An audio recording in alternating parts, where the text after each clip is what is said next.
बिस्मिल्लाहिर्रहमानिर्रहीम। अस्सलाम वालेकुम। आज हम मज़ेदार से चिकन पोटे बना रहे हैं, बहुत ही आसान तरीके के साथ और मज़ेदार सी रेसिपी है, बहुत पसंद आएगी।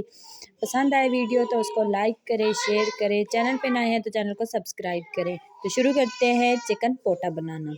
सबसे पहले ये मैंने 4 अदद पोटे ले लिए हैं। पोटे मैंने देसी चिकन के लिए हैं, देसी मुर्गा जो होता है उसके मैंने पोटे लिए हैं। तो अब हम इसको बारीक जो है वो काट लेंगे। तो इस तरीके से हमने क्यूब्स की शक्ल में बारीक जो है इसको काट लिया है। काटने के बाद अभी हम इनको बनाना शुरू करते हैं।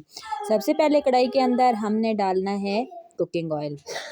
कुकिंग ऑयल को अच्छे तरीके से गर्म करके फिर मैंने 2 प्याज जो है वो बारीक काट के इसके अंदर डाल देने हैं। अच्छे तरीके से प्याज़ों को हमने कर लेना है ब्राउन।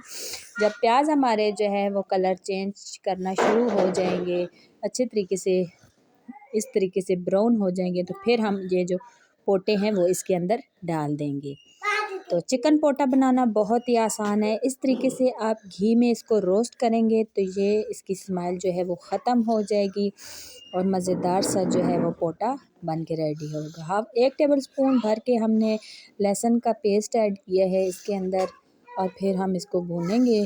भुनने के बाद फिर हमने 3 से 4 टमाटर लिए हैं जो इनको जो है वो पीस लिया है और फिर हम इसके अंदर डालेंगे ताकि अच्छी सी ग्रेवी जो है वो बन के तैयार हो जाए। 1 टेबलस्पून भर के हम हल्दी ऐड करेंगे, हाफ़ टेबलस्पून नमक ऐड करेंगे, 1 टेबलस्पून कश्मीरी लाल मिर्च ऐड करेंगे और 1 टेबलस्पून हम सुर्ख लाल मिर्च ऐड करेंगे और अच्छे तरीके से हम इसको भूनेंगे। तब तक हम इसको भूनेंगे जब तक सारा पानी खुश्क नहीं हो जाता, घी अलहदा नहीं हो जाता। तो देख सकते हैं घी बिल्कुल सेपरेट हो चुका है और हमारे पोटा कलेजी जो है वो अच्छे तरीके से भून चुके हैं। क्योंकि ये देसी पोटा कलेजी हैं तो इनको हमारे गालते हुए थोड़ा टाइम लगेगा, तो इसलिए हम इसमें हस्बे ज़रूरत साथ साथ पानी डालते जाएंगे ताकि ये अच्छे तरीके से गल जाएँ।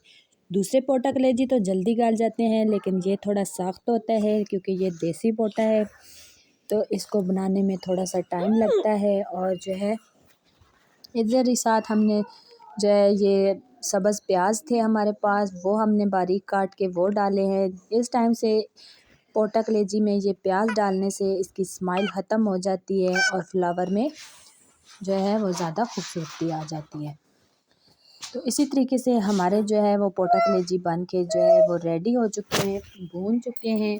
अभी थोड़ा सा हस्बे ज़रूरत पानी ऐड करेंगे ताकि अच्छे तरीके से ये गल जाएँ और हल्की हल्की ग्रेवी वाले पोटा कलेजी बन के रेडी हो जाए। तो पोटे जो हैं वो मज़ेदार से हमारे जो है वो पक रहे हैं। तो बहुत ही आसान मज़ेदार सी टेस्टी सी रेसिपी है। इधर साथ ही हम इसमें ज़ीरा ऐड करेंगे ताकि खुशबूदार सा जो है वो लुक आ जाए। तो उम्मीद करती हूँ आपको ये मेरी रेसिपी पसंद आएगी। पसंद आए तो वीडियो को लाइक करें, शेयर करें, चैनल पे नए हैं तो चैनल को सब्सक्राइब करें, बेल आइकन को दबाएं ताकि हर आने वाली वीडियो आप तक पहुँच सके। और कमेंट्स में मुझे ज़रूर बताएं कि आपको ये मज़ेदार से मेरे चिकन पोटा कैसे लगे। ओके जी, ज़रूर ट्राई कीजिएगा। मिलते हैं नेक्स्ट वीडियो में, तब तक के लिए अल्लाह हाफिज़।